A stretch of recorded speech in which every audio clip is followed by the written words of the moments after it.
Mga kabisnes naming minamahal, makikisuyo po kami. Naglalambing po kami sa inyo. Kung maaari po sana ay pakisuportahan natin Analisa Reality Vlog. Analisa Reality Vlog. Hello mga kababayan, kumusta po kayo? Welcome back muli sa aking YouTube channel, Analisa Reality Vlog. Gaya ng sabi ko kanina, after ko gumawa ng reaction ko kay Tony sa part 3 ng teleserye ni Pinuno Ka-Business doon sa Captain Dumbbell. So proceed po tayo kay Kayla, dito po kay Papa Dins TV. So ano po yung nangyari? Para siguro marami na nakapanood at yung mga hindi pa, please panoorin nyo po kay Papa Dins TV. Yung story po ni Kayla na siya po yung tinulungan ni Papa Dins na na-encounter o nakasalubong lang nila doon sa isang daanan nung galing sila Papa Dins kila April dati, kila Nanay Zenny. So namit nila ito si Kayla na may daladalang kalakal na ibebenta nila at nagkaroon ng interest si Papa Dins na alamin ang kwento ng buhay ni Kayla kasi nung time na yon parang si Kayla kakaiba yung kanyang aura, masayahin na pero lutang. Sabi nga yung sa mata niya, masasalamin mo talaga na mayroon siyang pinagdadaanan. Ayun nga doon sa nila Papa Dins. So yun nga, ito na ngayon si Kayla. Mahaba-haba na rin ang nilakbay ni Papa Dins. Nandoon na rin yung may ups and down na dumating na rin yung point noon na 2 beses na nasasayang yung gamot. Kaya nag-decide nito sila Papa Dins na paturukan na lang. At thank you Lord, praise God dahil doon sa turo at may combination din naman na oral medication, naging okay na si Kayla ngayon. Alam niyo baka bayan kung bakit siya naging okay, sinasabi ko dahil nga po nakabalik na siya sa kanyang trabaho. Ang dating trabaho ni Kayla, nagtitrim siya ng mga t-shirts, yung mga tinahinan, yung mga extra mga sinulid, yun ang kanyang trabaho ngayon. Bumalik na siya doon at syempre, para kay Papa Dins na tumutulong, overwhelming ang kanyang naramdaman. Nung una, bago sinundan tong nagtrabaho na si Kayla. Nung nagsasalita si Kayla, yung taos-pulong pasasalamat na hindi siya sinukuan ni Papa Dins, ay naiyak doon. Si Papa Dins, naiyak siya dahil feel niya ang bawat bagsak ng salita ni Kayla na totoong-totoo na nagpapasalamat talaga. Kaya naiyak doon si Papa Dins. Kahit naman sino na alam mong yung tinulungan mo ay nakita mo na yung pagbabago sa kanyang buhay, ay talaga naman matutuwa ka talaga. Hindi mo rin alam natin yan na once na may tinulungan tayo, nakita natin okay na yung buhay niya. Praise God, mapapa-thank you Lord na talaga. So yun na nga, ito nang pumunta sila doon na nakasalubungan nila Papa Dins yung kaibigan ni Kayla. Tapos sinabihan sila, ay wala dyan, nandoon, pumapasok na. Kaya nagulat sila. Kasama ni Papa Dins, shoutout kay Kagwang Bugi at saka si Kagwang Burnok. Silang tatlo kasi ang pumunta doon. So nagulat nga sila at yun, punta doon sa bahay nila Kayla. Automatic na si Nanay Zenny. Ang ganda na rin. Balik na sa normal. Alam naman na natin yung nangyari sa kanila dati. So yun, pinuntahan nila si Kayla. Akala ko naman nung turo ni Nanay malapit lang. Hindi pala talaga malayo. Malayo-layo din ang pinapasukan ni Kayla. At napag-alaman nga nila na nilalakad lang. Pwede yun yung lakad na pagpasok ni Kayla sa umaga.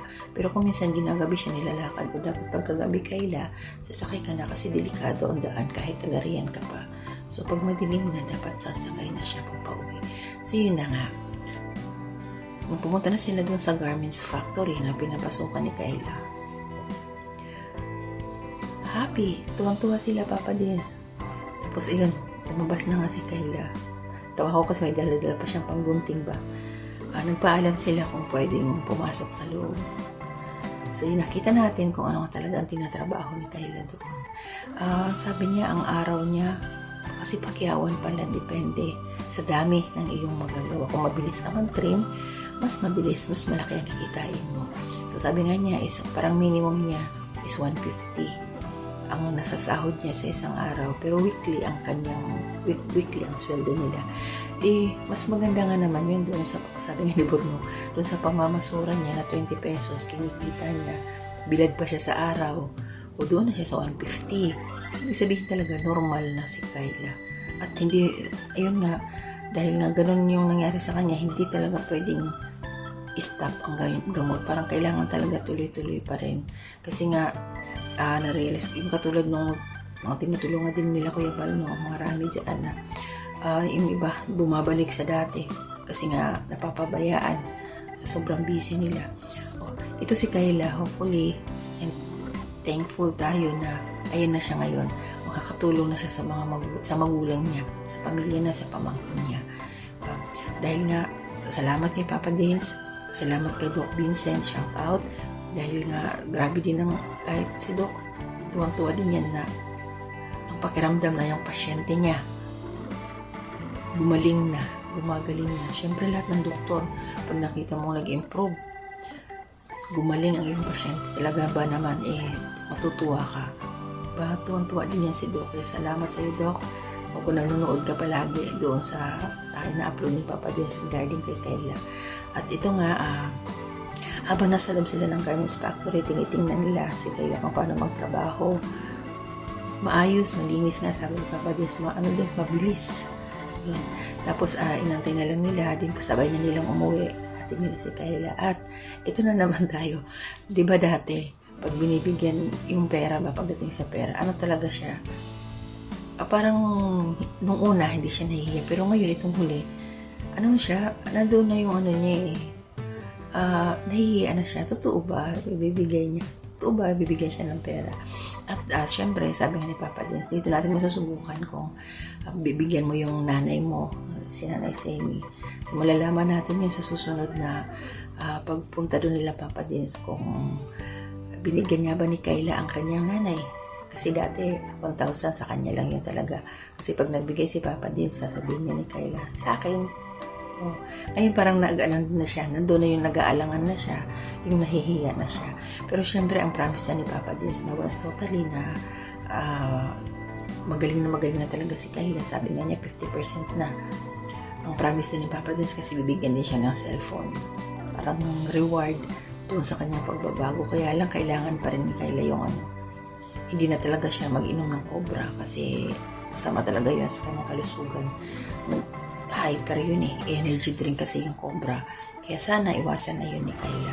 At dyan sa pagpasok niya sa trabaho, may exercise din siya para lumiit yung kanyang, at kita naman natin yung tiyan niya na akala nga natin dati buntis. So hindi naman pala, dala lang sa pag iniinom niya siguro ng gamot, yung vitamins niya, napapagana siyang kumain.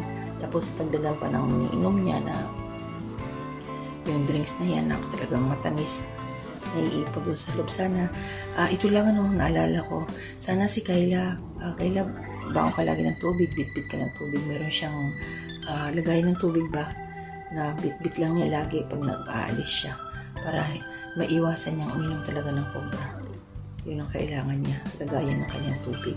So, ayun mga kabayan, ka-business, ka-puppet, kalingap. Alam ko marami tayong masaya ngayon dahil nga sa pagbabago ni Kayla, na napalitan yung ni Papa Dins, yung sadness niya. Alam naman natin kung bakit siya naging sad doon sa isang tinutulungan niya na dito natin alam kung ano na nangyari.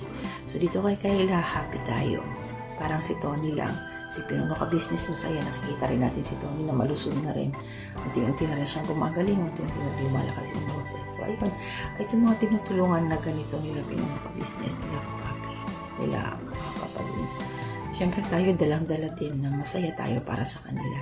Dahil, kumbaga, nandyan na yung resulta Nandyan na talaga.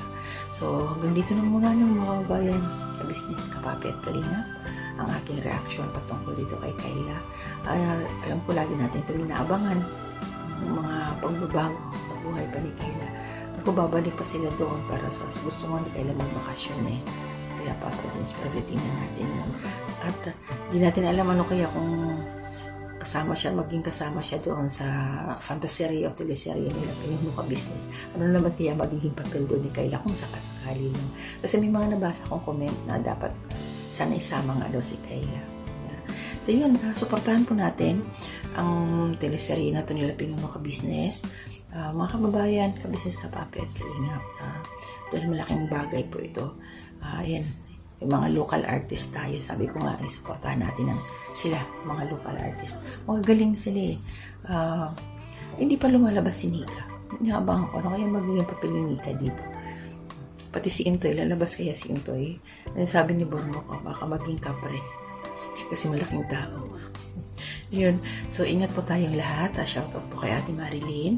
Ingat ka po palagi. Kayong lahat dyan. Basta mag-iingat lang. Lahat po ng aking mga nandyan na nakasubscribe sa akin. Maraming salamat sa inyo. Gabayan kayo palagi ni Lord at more blessings po. Thank you, thank you. Shoutout pala kay Ma'am Belen Rueles. Ay, ma'am, nabasa ko po yung comment niyo. Okay lang po ako. Sana gayon din ho kayo. So maraming salamat po sa patuloy na suporta ninyo. At sa aking mga anak, mag-iingat kayo palagi. Mag-aaral lang. Hindi po sa aking asawa. Sa aking nanay. Ingat po na yung mga kapatid. So hanggang dito na muna po. Bye-bye po at God bless. To God be the glory.